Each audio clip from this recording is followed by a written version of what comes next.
And if we're talking about the first round of the draft, why don't we talk to a guy who was one time the #1 overall pick in the draft in 2004? And he never played a single snap for that team because he got to hold up 2 jerseys on his draft day. None other than Eli Manning. Eli, how are you, my friend? I'm doing great, Trey. Thanks for having me on tonight. It's always an exciting time getting to watch the draft and see where everybody goes. And, you know, I still remember my draft, and it was, you know, I brought a little drama to that draft day for sure.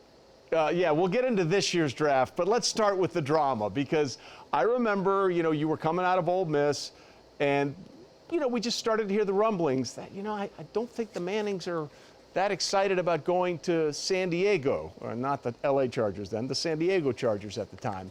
When did you guys make a definitive decision as a team, and I mean team, your agents, your representative, your family, that, you know, we probably didn't want to go down that road? Yeah, I mean, there was talks of it maybe 2 weeks prior to the draft, and you know, really just with my agent and you know, talking with him and with my family. It's not something I wanted to do. It's not something I felt really comfortable doing. You think of the draft, hey, it's exciting.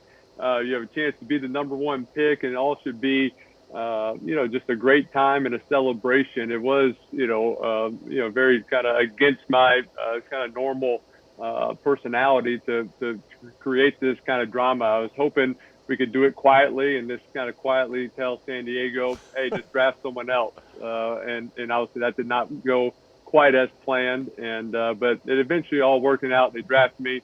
I was a Charger for about 45 minutes until the trade with the Giants. And, you know, I think it worked out well for all organizations. Yeah, so what was it? Was there one thing in particular, or did you, you know, sometimes you just don't get a sense, you're just not comfortable with something. Was it one thing in particular, or was it just a feeling? Yeah, it's just a feeling, and just you know, just didn't know if there was a total commitment to football, and just kind of heard a lot of, you know, rumblings around the organization, and so, you know, I just felt that, you know, in that position, if I had my choice, I'd rather not go there. And I didn't want to make a big scene. I wasn't announcing to the public I didn't want to go there. I just quietly told them. And so obviously they, you know, the Chargers let it out to the world that this is, you know, kind of my stance and how it all is going to work out. But, you know, I you know, it was one of those deals. Again, I didn't feel totally comfortable to do it, but I felt it was the right decision. It was my future, and I had some leverage, and I decided to try to use it. Yeah, it is interesting. I think you learned very quickly that nothing happens in secret in the draft, right? You learned that right away. Nothing stays quiet when we're talking about the weeks leading up to the NFL draft. So as you said, they take you, and there's that picture of you holding up the Chargers jersey. And I started thinking about this today. I didn't realize it, and I wish I'd thought about it before. You know, we have a meme now called Eli Face.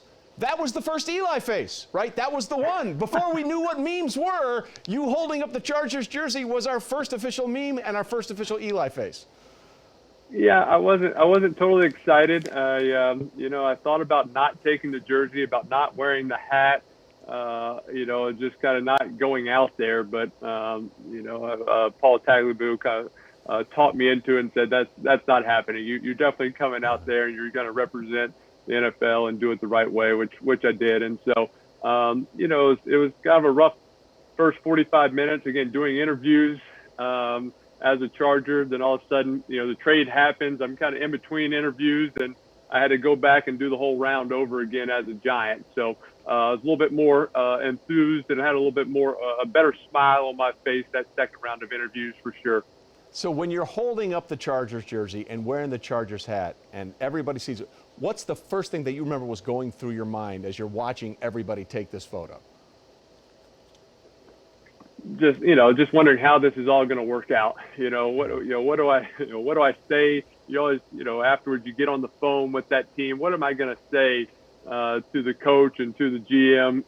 You know, when I get on this phone call, you know, how is this all going to play out? How long is this going to last? You don't know if it's going to last months or a full year, or if it's, you know, luckily it only lasted, you know, less than an hour. And so that was the most fortunate part about that whole thing. It was a quick Trey with with the Giants and San Diego with Phillip Rivers and I, and so it was nice that at that point I got to stay in New York. I got to stay right there and go over to the old Giants Stadium and see the fans, and stayed in New York for a few more days with my family, and got to kind of take in New York City a little bit. Was there ever a point before the trade was made and you hear Paul Tagliabue say, hey, you're doing this, you're getting up there, you're wearing the jersey, you're holding the jersey, you're wearing the cap? Did you think, what the hell, I'll just go to San Diego? There was, it was probably, could have been a bluff, I don't know how it was going to play out. They just said, well, you gotta come and play here, and you gotta go. I mean, I do, I want to play football, and so that's the ultimate deal. I didn't want to have to sit out a full year. I could have sat out a year and gone into the draft again the following year. That was not something I really wanted to pursue and wanted to go through, but that was, kind of my bluff I had to throw out there. But, who knows what would have happened if it would have dragged on and all of a sudden you go into mini camps and training camps. It would have been an awkward kind of feeling going into that team, them knowing you didn't really want to be there. And so that would not have been, the way to, to go into your new employees, your new buddies, your new teammates into that situation. So how quickly after the announcement made did you get word from your agent that, hey, we're working on a trade with the Giants, so just bear with it? How quickly did you know? No, I didn't know anything about them, a trade brewing or going on. It was honestly, I was going through, different interviews, and you kind of go from station to station, different rooms, and I'm walking around, kind of with the security guy, and he's, taking me to different spots, and all of a sudden it was like a kid. It was like a 12-year-old kid just bust through a door saying, Manning's been traded to the Giants. And I'm like, what does this kid know? How would this guy have the inside, information on this? And I'm looking at the guy's got a little earpiece. I'm like, any truth to this? You got any intel? He's like, all right, let me check. And like 2 minutes later, he's like, yeah, confirmed. The kid was right. You're going to the Giants. So let's just get this straight. So literally, you're backstage at the draft at Radio City, and some 12-year-old preteen walks in and says, Eli's been traded to the Giants. He had the info. I don't know. He was quick to social media. He had the social media before anyone else, I guess. Didn't exist at that time. I don't know if he was in one of the rooms. I don't know if he's Paul Tagliabue's grandson or something. I don't know how he had the information before anyone else, but he had it before my agent, and he was the one that broke it to me, and I was happy. I think I found him later. He was a Giants fan, I found out, signed an autograph form, and he's the one that let me know I was a Giant. Hey, things move pretty quick in New York. You got to grow up pretty fast. So how relieved were you? Or let me rephrase that. What was the first thing you thought when they said, okay, it's official, you're going to New York? I was excited, and I never came out and said, I want to go to New York, or I want to play in New York, or I want to be traded to New York. I never made demands and expressed that, but it was definitely the place I was kind of hoping that I could go to. I mean, Oakland had the second pick, Arizona had the third pick, so I thought I could end up there, but I knew the Giants, just the great history of the organization and their commitment to football, and having met with Coach Coughlin and their offensive staff at the combine and during some of the interviews and everything going on. It just felt right. I just felt that it was going to be it could be a great relationship. I didn't realize the New York media kind of was what it was at the time. I might have thought a little bit differently. I have been to San Diego since. It's a beautiful, beautiful city, great weather all year round, the golf and the ocean. So, if I knew about the New York media and how brutal they could be, I might have just said, you know what, San Diego's the right spot. I'll just stay out there. See, this is bi-coastal selling by you. This is really good. You're lifting up the one you shunned, and you're still clinging loyal to the place where you became a legend. So you mentioned New York media, because what I thought was interesting about you is you chose to go where your father played. Like, Peyton went to Tennessee. You chose, you were willing to, and so did Cooper, obviously, but he didn't play quarterback. So you were willing to go and sort of deal with the legacy and the legend of Archie. How did that prepare you for dealing with expectations in New York? Yeah, I mean, I think it did help me in the sense where when I got to Ole Miss and you hear the stories and there are comparisons and they asked me if I wanted to wear my dad's retired number 18. I said no, I'm not doing that. I said I'm different from my dad. I'm different from Peyton. I'm different from Cooper. I got my own personality and I love playing football, but all I can worry about, I can't try to beat Peyton's records. I can't try to do everything he was trying to do. I can't try to beat my dad's, records and have his same success he had in college. All I can do is go out, work hard, be a great teammate, and try to compete my tail off every day during the season to get better. And so that's what I learned at Ole Miss. I really took that same attitude into the NFL and into the Giants, saying, there was a lot of drama right off the get-go when you get drafted, and especially with me and being the first pick. And so, I get to New York and there's all these, just people who have had success, the Michael Strahans and Tiki Barbers and Amani Toomers and Jeremy Shockey, these big personalities. I said, I got to go in. I'm going to just, keep my head down, work hard, be the first one in, work in the weight room, work hard on the field. When I get in the games, I'm going to show some toughness and get up and not complain and just try to, learn from my mistakes and just try to get better each and every day. All right, so that leads to a couple of stories that you and I have talked about before in other places, but we need to share now. You dealt with your dad's legacy going to Ole Miss, but you also dealt with your brother's legacy, and he got you in trouble a couple of times because there's a similarity, and sometimes people thought he was you. Yes, and so obviously now we're talking about my oldest brother, Cooper, and Yes. And Cooper coming, I was at Ole Miss. Cooper and I, definitely resemble each other, and he'd be out on a Friday night and having a few, adult beverages like he, would often do. And so, yeah, I mean, all of a sudden people would say, they would think he was me out on a Friday night before a game. Some good old boys would go and say, Coop, what are you doing? And, having a drink. And of course, Coop would be like, well, we're just playing Vanderbilt tomorrow. No big deal. So, I really appreciated that from the big brother. And all of a sudden rumors are going around. I'm out on Friday nights where, it could be furthest from the truth. I'm in Tupelo, Mississippi at the team hotel, an hour away from Oxford. So, I finally say, Coop, you just got to set, I get it. It's funny, but you got to kind of set the record straight here and don't get me in trouble anymore. So you mentioned your work ethic, and obviously that was a big part of your rookie year because Kurt Warner was the quarterback there, and you replaced him mid-season. But there was a game after you became the starter where your starting left tackle, Luke Pettigrew, broke his leg, and he was done. So in comes Bob Whitfield, the backup tackle. Now, Bob had a long and illustrious career in the NFL, but at this time, you found out later he was not actually what we would call a full participant because the game was a disaster. He was a swinging gate. You hit the deck like 20 times in that game between hits and sacks and all that kind of stuff. And there was a big player-only meeting the week after that game, and Whitfield got up there and made a little confession, right?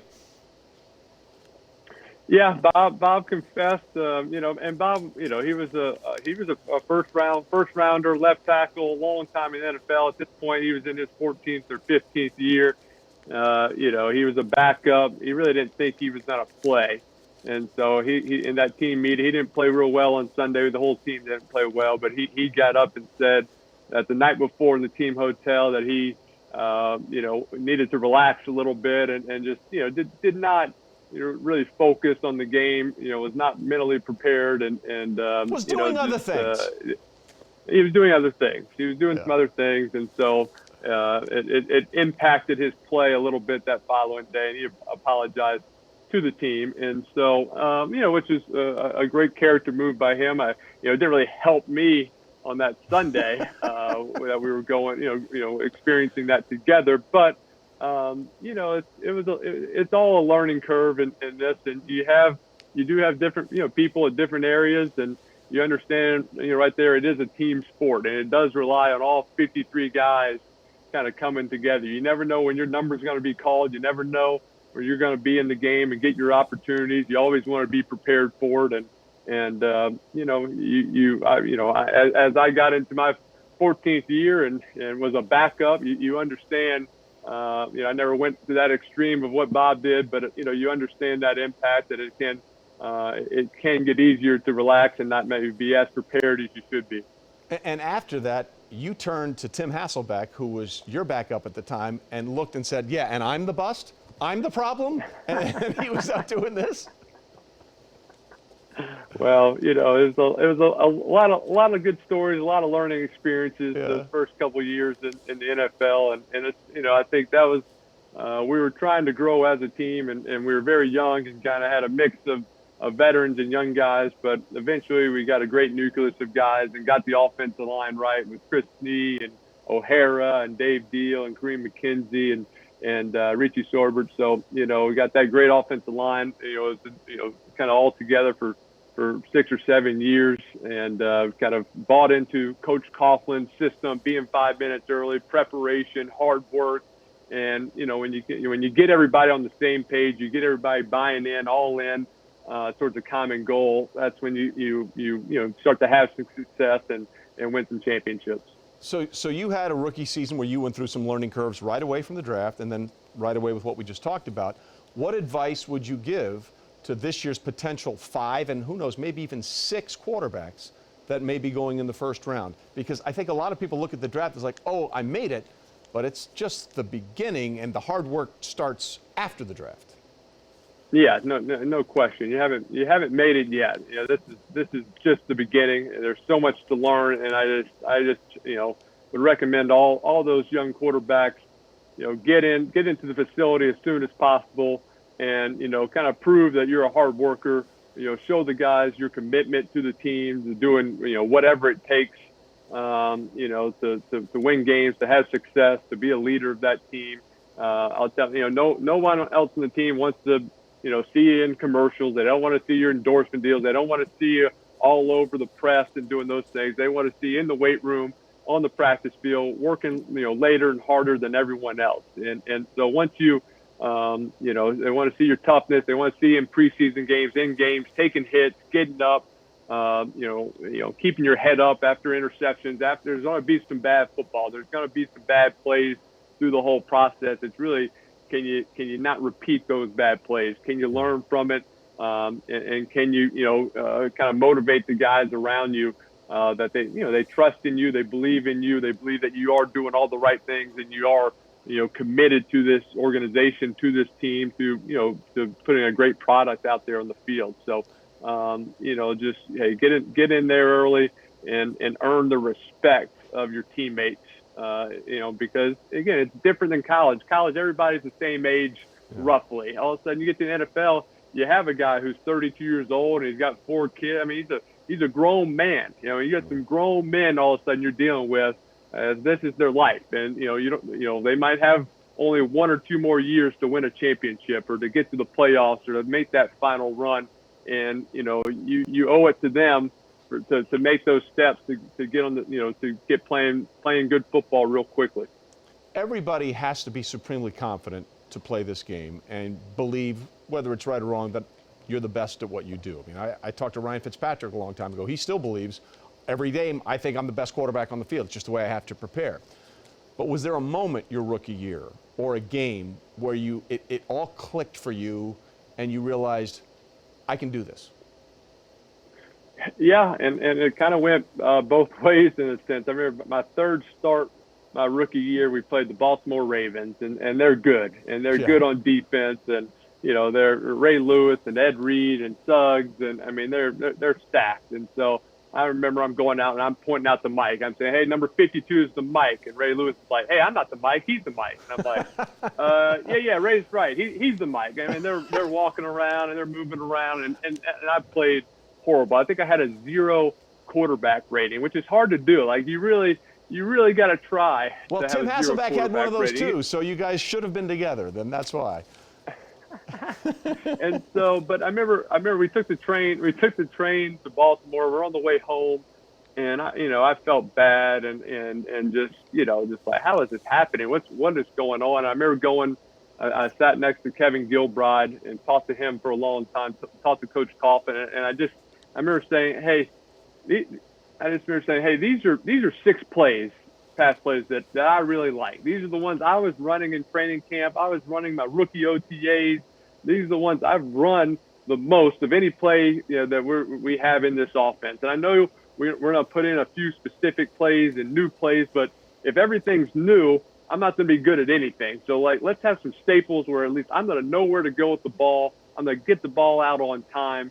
And so that next week we play Pittsburgh, and they're playing well. And so, but at least, that week we kind of had those plays, some of my favorite plays, and we played well. And we, scored 30 points. We end up losing the game late in the game. Just don't convert on a 2-minute drive to go win it and lose it. But at least I was competitive, and I made throws, and I looked somewhat like, the guy who was expected to come in there and play good football. And so I think there is some of that as a young quarterback, to be vocal. You can't go demanding everything, and you still got to, learn new plays and do things, but you can still say, hey, here's some plays I really like. I'm going to be able to find a completion. I'm going to be able to get the ball in the right spot. I'm going to know what my reads are. And so there's nothing wrong with kind of having some of those plays early that your favorites, and then grow as the season goes and add more things to that. I think one of the big problems for a lot of the rookies, and especially quarterbacks that go in the first round, is that you're usually not a first-round quarterback draftee unless you're on a really good football team that you played in college. And then you realize in the NFL, everybody's good. And dealing with the losing is a thing that a lot of, Jamal Adams was very honest about it during his time with the Jets. I hardly lost at LSU and in high school. How difficult is it to deal with the idea of, hey, I've been great at this my entire life, and I've been on a great team, and we can't do anything right now? Yeah, it is tough. And you go from high school where, if you're a good quarterback, you're winning games, you're going into the playoffs, and you're going to have good teams. You go to a great college, and maybe you're losing 1 or 2 games this season, and you're going to national championships, and everything was pretty sweet and pretty good. And because of all that success, you get rewarded with being an early draft pick and going to, typically a not very good team. You're going to a bad team. That's why they have the first pick in the draft or the third pick in the draft.